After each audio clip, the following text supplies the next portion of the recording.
I am so excited to announce that we have Phillip Wylie here on the show as a special guest.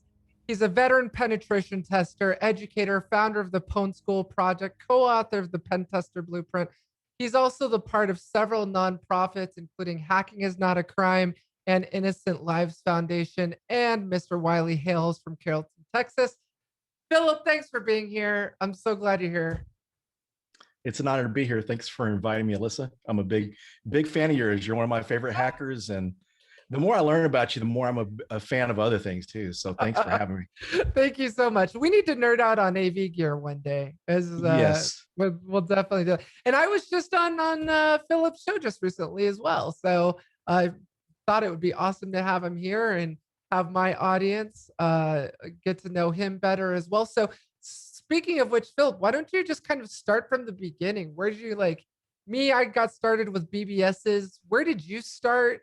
Tell us about the journey of Phillip Wylie. Do you want the scenic route? The scenic route for sure. Anyone who follows my show knows I want the scenic route. And also, I do have to say this. I gotta ask: is there any sort of connective tissue between you and Wiley and Sons? Because every time I see your name, my publisher Wiley, is the first thing that comes to mind. I wonder if he's related to John Wiley. But anyway, no affiliation at all. No, it's kind of funny because the funny connection with that is they spell their name different than I do. So it's a common misspelling of my name. So a lot of people a good point. Misspell my name. Would see, and I think in my show notes, I even spelt it like John Wiley spells it. So, but okay, well, yeah, all right, okay, that makes sense. So now, all right, since there is no affiliation, I've just lopped off half my show. No, I'm just kidding. Go ahead. Tell your story, man. Tell your story. Yeah, so long ago in the galaxy far, far away, when I graduated high school back in, go ahead and date myself, back in 1984, computers were just getting into the school. I had no clue about computers. My brother had one of the little Timex computers you hook up to your TV, and neither one of us knew what to do with it or whatever. But we had computers in school. They had some Macs, just got Macs into the art studios, and they had some IBM PCs, but only the smart kids used them. And so that was something I had no experience with. So when I graduated high school, I didn't know what I wanted to do. And I'd started lifting weights in 1980. And then my senior high school, I actually started competing in powerlifting. Really? Yeah. Oh my God, this is an interesting journey. I do have to ask you, did you say PC Lab or Mac Lab? Because at the time it was always Mac Labs. It was rare a school had a PC Lab. So they had both. Okay. It was PC Lab to start out with, and then they got some Macs for the art department there for the art classes. Okay. Like little Mac 2s, or what year was this? Yeah, it was an 84. Oh, okay. So it must have been the little Oregon Trail on the Mac 2. Yeah. Okay, got it. So yeah, I was a powerlifter, and actually I'm a one-time world champion. I won the drug-free world championships back in 2007. Oh, wow. But so my friends, since I was a powerlifter and a fairly good sized guy, they said, why don't you be a pro wrestler?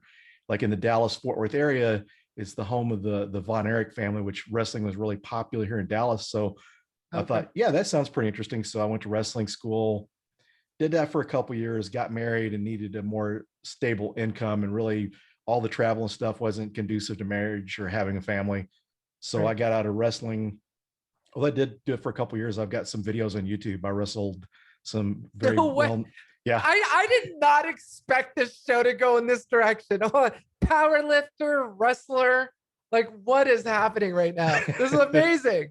This is amazing. Okay, keep going. Sorry. Yeah, this is actually kind of where Ushi from Twitter, she actually had kind of dubbed me at one point the Chuck Norris of InfoSec. I was about to say, soon there's going to be some martial arts talk, and that's amazeballs. I love this. Absolutely love this. So actually during the time when I wrestled, I'd wrestled the Road Warriors. I wrestled Mick Foley. He's pretty well known. So this was you were a thing. This is this was not some hobby. This was a major thing in your life. Yeah, the sports entertainment type wrestling on TV. I've got some videos of that. I wrestled the Road Oh Warriors. my God. So even So during that time, basically, like, if I'm looking for a bodyguard, and I need to just call you up. Like, you're just you're what, like 8 feet tall? Like, how tall are you? I'm 5'10", and I'm Okay. like 210. But back in my prime, back when I was wrestling, I was about 260 Okay. and a lot leaner. Yeah. And Yeah. actually, before I started wrestling, I wanted to be a bodyguard. So I was actually trying. I just never could find an in to being a bodyguard. I met Tom Landry's valet when I was working security at a charity ball back in probably about 84, 85. Is this Christmas charity ball that they were raising money, and Tom Landry's valet was there. We were talking, and he gave me a number of some agency, but they didn't handle bodyguards, so that didn't pan out. So during the wrestling thing, one of the interesting stories too is I wrestled a bear. So whenever I was wrestling, I didn't make enough money wrestling because I was wrestling one night a week. And so the nightclub I was a bouncer at, they brought a bear in, the 750-pound brown bear, and I wrestled the bear. Well, hold on. Wait. You wrestled a live bear, like a grizzly bear? Wasn't a grizzly bear, not as big as grizzly, but it was a brown bear. It's like a 750-pound bear. Oh my God. Phillip, this is insane. Okay, you need to write a book. Forget about me. Nobody wants to hear about me. Everyone wants to hear about this bear wrestling. Oh my God. So holy cow, and you lived to tell about it. Yes. I mean, you had to have gone to the hospital after that, right? Like, did that thing put you No, in the hospital? fortunately not, but I did injure my foot. When I was wrestling the bear, I wrestling twice, and I've got a picture. I have to share the picture with you sometime. But there's a picture of me wrestling the bear. And how I know it's me is whenever I was wrestling the bear, whoever did the best against the bear won a bar tab. And after that first time, it was like impossible. I said, I'm not going to do that again.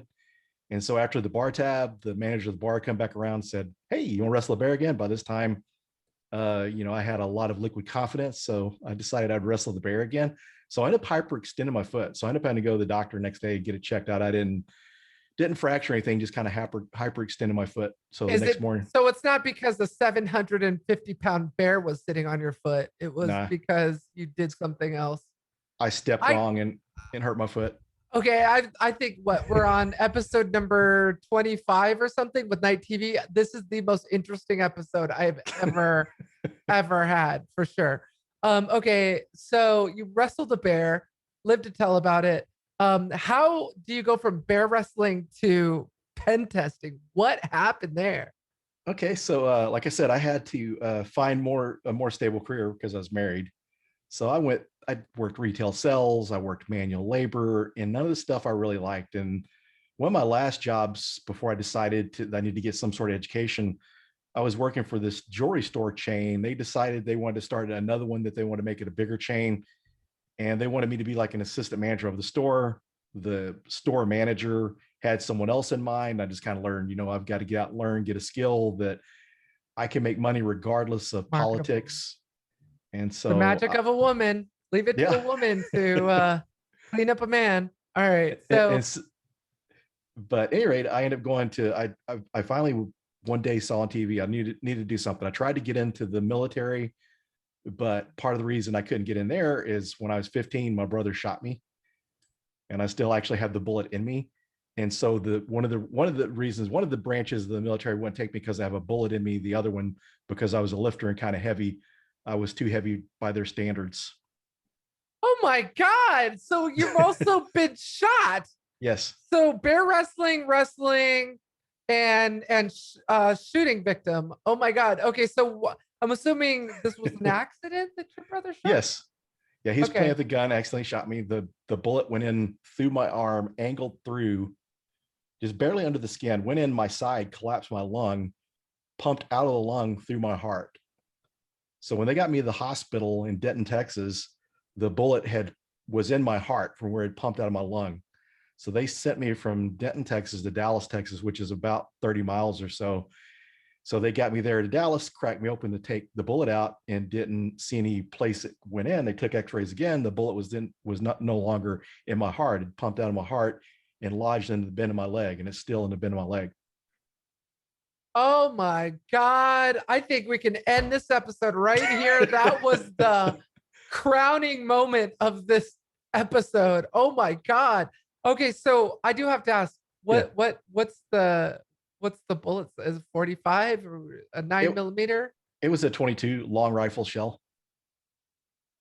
Oh my God. Okay, keep going. I don't know if I can handle the rest of this interview. Go, keep The going. rest of it gets less violent, and Okay. so Wow. all the scary stuff happened Well, before it's 30. interesting with your your life and what you did. I'm surprised. I mean, everyone who knows me knows I did the whole defense contracting, Hyperstone close protection thing, Blackwater days. I'm surprised you never like went off and got into Hyperstone close protection and started working for a defense contractor like Triple Canopy or Blackwater or anything like that. You never had any interest in going off to do that? I just really probably didn't have the knowledge of it. If I would have had, Mm, friends that knew that sort of thing to recommend it, that was to just get it. something I had no idea about. Yeah. Well, and I think I don't know when you got married, but I that may have been after your wife kind of came in and said, "No more, Yeah. no more. You're gonna get a desk job and a suit and tie, and that's it." Yeah. Yeah, Got it. actually, honestly, it was my decision because I just knew it would be Okay. better marriage wise. Because Hmm. that was my Okay. ex-wife, and I think part of the attraction to me at the time was I was a pro wrestler, so that was Oh, okay. kind of a cool thing. But Yeah.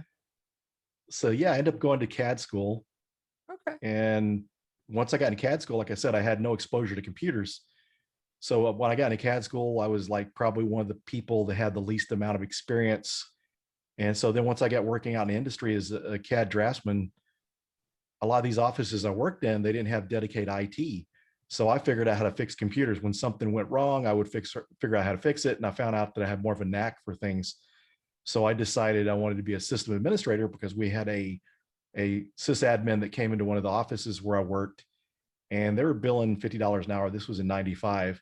Yeah. And, Figured and mine. we billed $30 an hour for our drafting services. So I knew that this guy was making, typically, we were getting about half of what the company was billing. So I figured these people doing the sysadmin work are making $10 an hour more than I am. And it looks a lot more interesting. So I taught myself how to build computers, took a Wow. Novell netware class, which like was a 90-day course for the C&E certification. Net buoy. Nobel netware. Oh my God. Yeah, well, and it's funny because I mean, I know that you had actually started out as a sysadmin, and it's really interesting because I always tell people that the best hackers are former sysadmin and former network engineers because they understand the system, they understand networking, they understand TCP/IP and three-way handshakes and TCP and UDP and all of those things. So I think that made you a more effective pen tester. I mean, Yeah, that's huge. that definitely laid the foundation because it's like I tell my students and people I mentor, if you get a command line access to a system, you're going to have to know the command line. And then from the sysadmin background, if you got right permissions, you can shut down firewalls, you can start and stop services, you can do all sorts of things.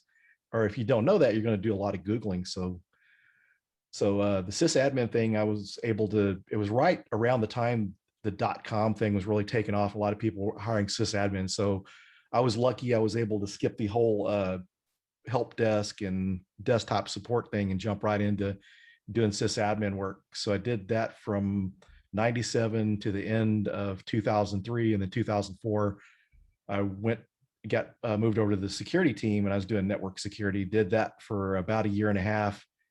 The company hired a CISO, and then the CISO kind of divided us up. Before that, everyone was doing network security. Everyone was doing vulnerability scans, doing the same thing. And so he separated us into different silos, and I got put in application security. I got to do web application vulnerability scanning, learned about penetration testing. I was managing third-party pen tests. And Oh so wow. when I got laid off from the job, I've been there like 14 years. Back in 2012, I went to work consulting as a penetration tester and spent the first 5 years of my career consulting. And then I went to work for a bank as an internal pen tester. And I've been like a red team lead. And then probably about September or so, I focused more on the education side of things. And I'm getting ready to go back into full-time pen testing, offensive security. I like teaching, but that's more of a thing that I want to do part-time and Yeah. focus more on, the offensive security, learning this stuff so I can be a better teacher. It's interesting to me, and that's one of the things about penetration testing that I always loved the most is that it's not a very stagnant job, because if you think about pen testing, it's it's always changing, right? Whether you rely heavily on Metasploit modules and you're waiting for that next module to come out, or you write the Ruby module yourself, or zero-day exploits and finding a new attack vector or way to pivot around within the network once you have a beachhead. That's I just love that about cybersecurity. It never stays the same, and there's always something fresh and new, whether it's a zero-day exploit or something else. So, what's for you? What has always kind of been that passion for you? Like, what about penetration testing in particular versus forensics and incident response, or just general security administration where installing firewalls? Like, what is it about penetration testing that sort of has floated your boat? Yeah, it's just kind of the hacking part of it. I was really interested in that because before I even got into security or penetration testing, I used to get some of the, I had like the hacking exposed books. I had Ed Scudis's Oh, book, the hacking it's counter good. hack, Yeah. and it used to come with it could come with the little ISOs with the different vulnerable environment stuff, playing around with that. I Yeah. was really interested in that. So that's what got me into interested in. That's probably one of the things that really kept me out of management. If I've really enjoyed the technical side of things and in pen testing, so that's really been hard to give up. Which a lot of people that are my age, that's been in the industry as long as I have moved into management several years ago. But I've got to have fun with what I'm doing. I like being passionate about what I do, and that keeps me going and keeps me wanting to work. A lot of people are wanting to retire. My age, are starting to think about, when am I going to retire? And for me, it's like, as long as I'm still enjoying this and having fun, I'm not even going to think about it. Yeah, a lot that's the thing, and it's for me the difference between a job career and a lifestyle. And I'm always telling people that cybersecurity isn't a job, it's not a career either. It's a lifestyle. I mean, it's you have to love this or you've got a very short shelf life. Because there it's not 9 to 5. It's 24 hours a day, 7 days a week. I mean, I don't know when the last time was I had an actual weekend, where I wasn't having to work or do something, or deal with a ransomware breach, or it's just it's constant. It's constant. You're always on call. It doesn't matter what team, whether you're on the red team or blue team. It doesn't matter. It's not 9 to 5. I agree. And if you're not putting in that extra time to learn, you're going to get Oh yeah, behind real quick agreed. because the young new people are coming in. They're all excited and Hungry. motivated, and they're going after it. And if you don't, and as well as I do, is the way technology evolves, you've got to stay on top of your game. Yep. And there's so much stuff to keep up with. And there's certain areas that require that more than others. And pen testing is one of those areas that you have to, keep up with it. So Yeah, and there's also these other areas that are a lot more niche, and also a lot more arcane than the other areas of general pen testing, like pen testing APIs, right? A lot of hackers, especially web app pen testers, I know as soon as they see JSON, they freak out and they move on. It's just because you're a web app pen tester doesn't mean you know how to pen test APIs. And pen testers that can hack a Linux or a Windows box running IIS or Apache doesn't mean that they can hack embedded systems or an electronic control unit. So there's all these areas of penetration testing you can niche yourself, and it really just depends on what is it you want to do, and making sure that whatever it is you bring it. You got to bring it every single day, like you said, because there's these new Gen Zers, these millennials now, and you know uh, they're all coming in and they want that work, they want to learn, you know and one thing I'm sure you've run into this too, where being an influencer yourself, you have people that will reach out to you and say, Phillip, teach me how to hack. How do I hack my ex's Instagram account? Whatever. I get those all the time. But yep. it's wanting that shortcut. So what is the advice that you can give this new generation of pen testers coming in, For me, it would be go and read, go and figure it out, because you'll learn a hell of a lot more than if I teach you. But what would your advice be? The biggest advice I would say is be patient with it, because everyone wants to get it. And I find myself doing that too, because a lot of times us guys, we don't like to read instructions. We like to take whatever out, try to put it together, or start using it before we read them. But yeah, you definitely need to read the manuals. That's a good thing. And some of the best pen testers I know will read the manuals if they find some new technology. But be patient and learn the basics, because you take the time to learn the basics. Because as you mentioned, the sysadmin and network administrator experience being helpful.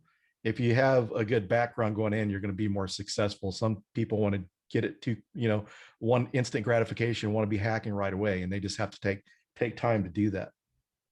Yeah, it brings me back 20 years ago now, 21 years ago, when I was on IRC and this script kiddie had popped a box, a Linux Apache machine, and somehow, probably with the buffer overflow, the Apache service crashed. And this script kiddie just knew how to deface the website, but didn't know how to actually start Apache after it had crashed, or restart Apache. And that's kind of what you run into, right? Is, yeah, if you don't understand those basics, like how to actually use Apache CTL, or you know just the basic things, like even a TCP three-way handshake or the OSI model. All of those things are so critical. I think as foundational elements to any cybersecurity engineer is understanding routing, the differences between UDP and TCP. All of those things are so fundamentally important. I agree. And some of the best advice I got when I was very first starting out, the consulting company I worked for first, our manager always told us, he really wasn't encouraging people to take different pen testing courses or hacking courses. He always told us to build something. And that's good. I agree with that advice, because before I became a pen tester, all through my IT career, a lot of my friends that I worked with at the mortgage company, they'd go home, play video games after work. I went home and I was doing web design on the side, Yeah. not web development, web design, just your Yeah. HTML pages and stuff like that. And I hosted my clients' websites on my server. So I had Apache web server installed, Yeah. and I set up SendMail for mail transfer, was Oh running my my own gosh. DNS. You and I come from the same world. And Wow. I learned a lot for that. Once I got into pen testing, I was familiar with Apache and some of those other technologies, but some of the stuff I got from my sysadmin days, but we weren't really using Apache web server in our corporate environment. But just from the building thing that my manager at the time recommended, something I was already doing, is good advice to give to people. Just you learn how to build something, you'll learn a lot more. Install a server, install Active Directory in a home lab, you'll get an idea of how it's set up. Because even if you're a sysadmin, you don't always get to build an Active Directory domain or forest, because sometimes you may go in some place it's already set up. So getting to build that stuff on your own, you're able to learn some of the details about it that can help you as a pen tester or a security engineer. Yeah, agreed. So a lot of people who know me know that I like to discuss divisive and polarized topics. And so I want to throw a curveball at you. Okay. This show was not scripted, for anyone who follows me knows. So the religious debate over whether or not you need to be a programmer in order to be the best hacker, or even be a hacker at all, is a very prevalent topic. It's a very contemporary issue. It's talked about a lot. You see it on Twitter, you see it on LinkedIn. You obviously have points on both sides of the debate. A lot of those who are debating for, of course, are probably programmers. A lot of those, against are, of course, not, probably. Maybe even there's some programmers who disagree as well, which would be great. But where do you fall on that whole debate regarding whether or not you need to be a programmer to be a penetration tester, or be able to write your own exploits to be an effective penetration tester? Do you agree or do you disagree, and why? I disagree. One of the things I do tell people, especially when they're starting out, I tell them there's really no need to know how to program. If you can modify a script, or if you've got, sometimes you download something off ExploitDB that's written in C and you have to compile it. Maybe the indentions may be off and you have to, adjust all that before to compile correctly. But I tell people that's really mainly what you need to start out with. I know there's some really good hackers out there that know how to write their own code and stuff, but you really don't have to, because I know a lot of people that don't know how. So I tell people, my stance has been down the road, as you get experience with this, you might do that, because there's some really good hackers that can write their own code. Yeah. Yeah. And I think I think there's brilliant people on both sides of the debate. I think, I don't know. For me, of course, my opinion, not being a career programmer, is it doesn't matter if you can code or not. And especially today, it's, you know, the ability to get your hands on source code to be able to comb it for buffer overflows. Everything's moved to the cloud. Everything is, and a lot of times, exploit DB, Metasploit, there's all of these tools available to you where you don't necessarily need to be able to write your own exploit, or create your own Metasploit module. Someone will probably come along and create it for you. And a lot of times, I honestly, and I know a lot of developers, a lot of people who write their own exploits, a lot of people that are on that side of the line, but cannot sit there and tell me when the last time was they were in the middle of a penetration test and had to write a 0-day exploit because one didn't exist.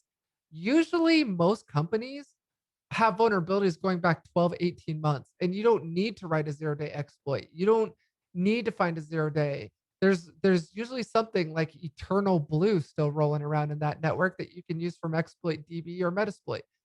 So I mean, I agree with you. I don't think you have to be a developer to be an an elite hacker. Um, I also believe that adversaries want us to be uh, non-inclusive. They want us to turn against each other and disenfranchise non-programmers, and whatever, whether it's based on your sex, religion, identity, whatever. How do you defeat an enemy that's bigger than you? You turn them against themselves. And I think adversaries want us to do that. So I agree. I agree with you. What So knowing what you know now, and you've had a long career, I've seen your resume. It's very impressive. You've worked at some amazing organizations and done some amazing things. You've been both on the, builder and breaker side. What what's next for you? What are you've co-authored a book, you're into coaching, education, you've done a lot of things. What's next in your journey? I tend to keep up with the pen testing, but one of the things I've kind of come to the conclusion is I really need to find an area to specialize in, Mm, because just trying to do all of it is hard to get to be really good. It's hard to be good at everything. So the application or web application stuff's more interesting. So mm. I'm planning on turning my studies more to that and try to get better at that area. You should start learning API hacking. I everything's would like that. everything's moving to APIs. I just had an interview this morning. I was talking about how it's our financial system plumbing, the plumbing to our healthcare system.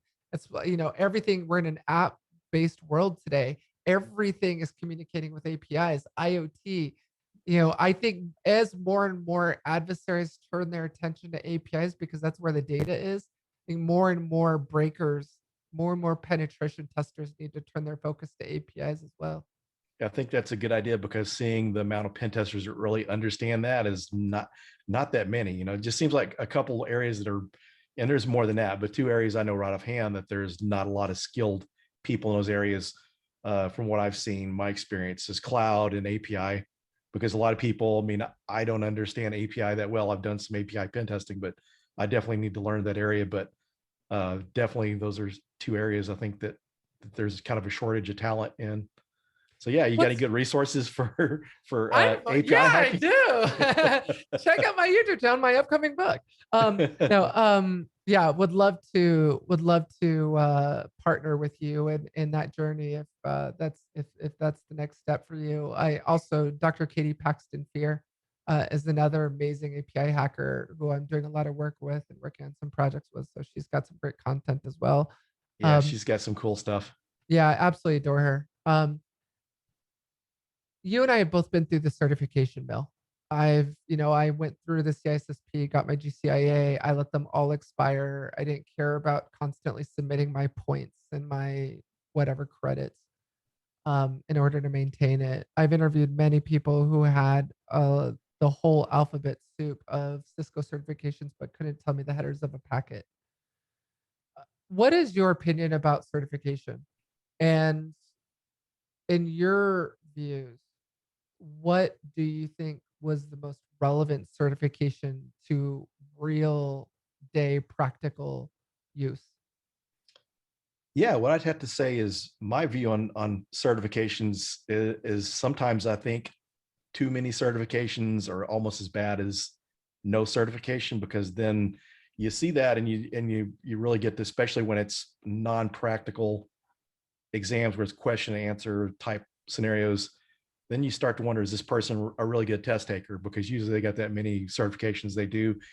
And I know some really good pen testers out there that never even took a certification based course that are some of the best I know. People Yeah. tend to depend on it too much. I think for people starting out, it's really important. If you work for a consulting company, it looks good for them because they can show you their company resume. We've got so many OSCP, so many OSCEs, OSCPs. Yeah. GPens or whatever.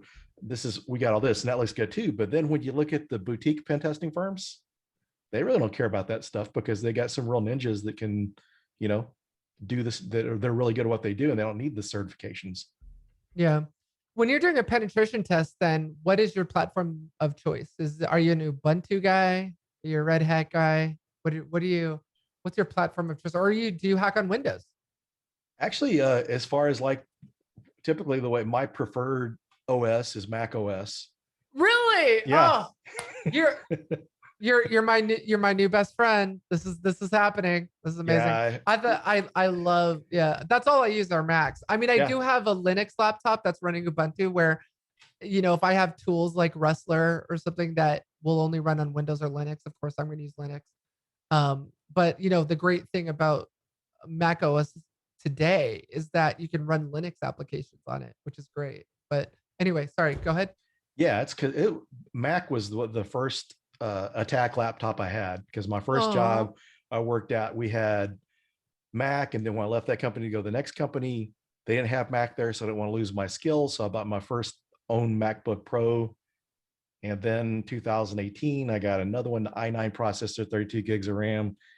And I oh. recently went all in on Mac, the M1, so I got a I was about MacBook to say Pro. you got the M1, didn't you? Yeah, That's and amazing. I got a Mac Yeah. Mini. I got a Mac Mini running the M1 too. Nice. Yeah. It's funny.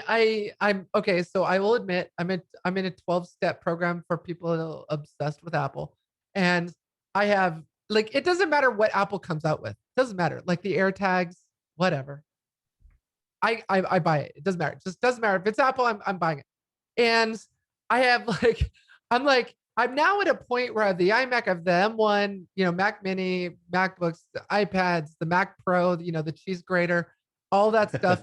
And I'm starting to wonder, like, okay, it's been like a few months since I used my iMac. Like, maybe I should sell it and just stick with the Mac. Like, but you don't want to. You're just so Yeah. obsessed with it because it's like, it is like, that is why they call us a cult. We are a cult of users, like standing out in the rain for that next iPhone or that Mac Mini. I got to tell you though, I'm super impressed with the Mac Mini and the M1 chip. I saw a YouTube video the other day. Not that I would ever try this, but this guy was rendering a 6K raw video footage on his Mac Mini. I couldn't believe it. Like, here I'm sitting here, with a $15,000 Mac Pro, and I could render the 6K footage that I'm doing on the Mac Pro on my Mac Mini, which I paid like $699 for, or whatever the hell it was. It's insane. That Yeah. M1 chip is insane. Yeah, really looking forward to see what they do with the ARM stuff. But at least we have to give us Apple fans kind of a little bit of credit because that are technical. Because some people it's just about the brand, like Yeah, yeah, Louis just to Vuitton have luggage that. or something. Yeah.